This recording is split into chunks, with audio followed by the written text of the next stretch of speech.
அண்ணா 2 லட்டு தின்ன ஆசையா அப்படின்ற மாரி இந்த கஸ்டமர் வீட்டுக்கு போனதுமே ஒரே மாடல்ல 2 வண்டி வச்சிருந்தாங்க. அது ஏன்னு தெரியல எல்லா கஸ்டமருமே பேட்டரி போயிட்ட உடனே வண்டி யூஸ் பண்ண முடியாது அப்படின்னு சொல்லிட்டு தூக்கி எடுத்து போட்டு வச்சிடுறாங்க.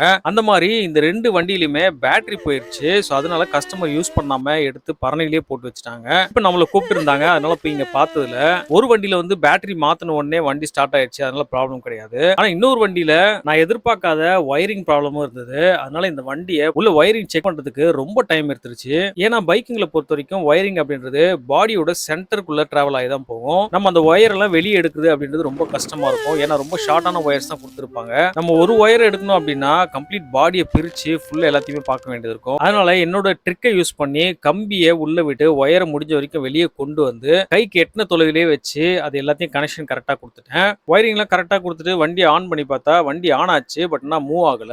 அது என்னன்னு பார்த்தா பெடல் சுவிட்சும் வந்து ப்ராப்ளமா இருந்தது. சரி பெடல் சுவிட்சை மாத்திட்டு வண்டி மூவ் பண்ணி பார்த்தா மறுபடியும் மூவ் ஆகல.